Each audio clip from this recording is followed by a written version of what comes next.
সামনে আমরা চা খাইতেছি, চা খাই আমাদের এরপরে মনে করেন একটা সিএনজি আসছিল, একটা সিএনজি আসি মনে করেন একটা ছেলেরে তুলে নেওয়ার জন্য যখন চেষ্টা করে আমরা বাধা দিই, ভাই কিসে আমাকে বলো। তো ওরা আমাদেরকে ঠেলামারি হেলাই দেয়, হেলাই দিলে মনে করেন আমাদের সাথে আর একটা যে ছেলেটা মারা গেছে ওই ছেলেটা কয় কিসে বলো না, আমরা শাকিল ছেলেটা বলে কিসে। এরপরে ওই ছেলেটা মনে করেন নিজেরা তাড়ামারি হালাই দিয়ে মনে করেন গুলি করছে, ওদের এই কথা কইয়ে গুলি করে দিছে। আর আমরা এই যে লই মাঝ যে সদর হাসপাতালে চলে যাই। সেনাবাহিনী, পুলিশ, বিডিআর, র্যাব, বিজিবি সকলকে অনুরোধ করব আমাদের এখানে যে অবৈধ অস্ত্র যন্ত্রণা আছে সেটা আমরা বিশেষ করে বর্ডারের কারণে আমাদের এখানে ওই সমস্যাগুলো সৃষ্টি হয় বেশি। তো এটা আমি প্রশাসনের দৃষ্টি আকর্ষণ করব। আমাদের দিক থেকে আমরা যত রকমের সহযোগিতা আছে ইনশাল্লাহ এই ইউনিয়নবাসী হিসেবে আমরা আপনাদেরকে সহযোগিতা করব। বিগত সরকার আসার পর থেকেই আমাদের এলাকা থেকে বিভিন্নভাবে আমাদের জনগণের চাওয়া যে অবৈধ অস্ত্রগুলি উদ্ধার হোক এবং পাশাপাশি এই যে মাদক ব্যবসায়ী যারা আছে, মাদকটা যে ওপেন একটা ব্যবসা শুরু হয়েছে এখানে, এদের বিরুদ্ধে একটা সাহসী অভিযান করার জন্য। কিন্তু আসলে কী জন্য কেন হচ্ছে না এটা তো আমরা জানি না। কিন্তু আমাদের আকুল আবেদন প্রশাসনের কাছে যে আপনারা অবৈধ অস্ত্র উদ্ধার করেন এবং এই বাবাখুরদের বিরুদ্ধে আপনারা অভিযান পরিচালনা করেন। বান্ডেল থাকলে প্রতি সেনমানিতে টাকা বাঁচবে। বিকাশ সেনমানি বান্ডেল কিনে জিতুন প্রতি লেনদেনে। ভাইয়া চলে গেল রে, ওই আমলা রে তোর ভাত খাইম। ও ভাই রে তুই অন্তে কিচ্ছু কাছে ভাই, ও তোলাই মাসি না আসছে রে ভাই। এক চিনজি এক হুন্ডা আইছে, লাবিব নামে একটা ছেলেকে নিবে উড়ে যাওয়ার জন্য আমাদের এলাকায় সবাই মানা করার পরে, আমার ভাই মানা করার পরে আমার বাইরে গুলি করছে। গুলি করার পরে আমি গেছি আর আমারও পিস্তল দিয়ে পিছিয়ে পিঠার পরে আমার একটা ছোটো 22 মেয়ে আছে 7 মাসের। ওর কি অবস্থা হইব আমরা জানি না।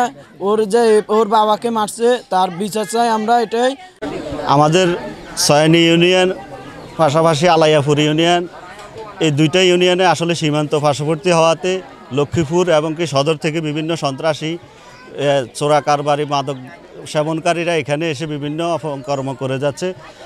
আমরা এলাকাবাসীর পক্ষ থেকে প্রশাসনের নিকট জোর দাবি জানাবো যে এই অঞ্চলটাতে আরও প্রশাসনের নজরদারি যেন জোরদার করা হয়। তার অবৈধ অস্ত্রগুলো এখনও কিশোর গ্যাংয়ের কাছে রয়ে গেছে, সন্ত্রাসীদের কাছে। এই অস্ত্র উদ্ধারে যেন প্রশাসন আরও তৎপর হয়।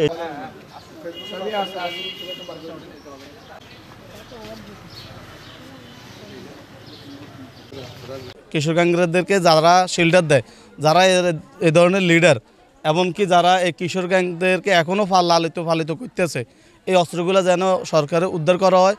মাদক বাড়ি গেছে এবং কিশোর গ্যাং যারা তাদের ছত্রছায়া যারা চলে, এদেরকে অভিযান চালিয়ে যেন এটাকে নির্মূল করার জন্য প্রশাসনের কাছে আমরা এটাই অনুরোধ করতেছি।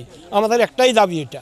একদিকে লক্ষ্মীপুর, আরেকদিকে আমাদের বেগমগঞ্জ, যা আরেকদিকে সদর, 3 দিকের আমরা আজকে এখানে পড়ার কারণে আমরা কোনো ওইগুলোর প্রশাসন থেকে এইগুলোর কোনো সহযোগিতা পাইতেছি না। কিশোর গ্যাংয়ের ছত্রছায়ারা তো আসে, এইভাবে আসি বারবার বিভিন্ন রকমের আক্রমণ করে, হামলা করে, এরপরে এরা ভাগি যায়।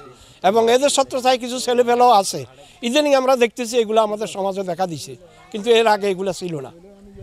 শাকিল ছেলেটা অত্যন্ত ভালো ছেলে, সে এলাকার কারোর সাথে কোনো দিন দেখিনি দিন কোনো কথাবার্তা এই ঝগড়া বিবাদ করতে। সে মানুষের সাথে মিশতো, মানুষের সাথে চলাফেরা করতো, যেই সময় যেই কাজ পাইতো সেই কাজ করতো। সে দোকানদারি করতো, সে পুকুর লইতো, মাছ ধরতো, তারপরে ইভেন ওই এরিয়া টাইসের কাজ করতো, কারেন্টের কাজ করতো, এভরিথিং কাজগুলো করতো। কর্মঠ ছেলে, একটা অত্যন্ত ভদ্র একটা ছেলে। এই ভদ্র ছেলেটার মৃত্যুটা আসলে আমরা মেনে নিতে পারি নাই, এলাকাবাসী মেনে নিতে পারে নাই। আমরা এটা সুস্থ তদন্ত করে সঠিক বিচার চাই এটার। এবং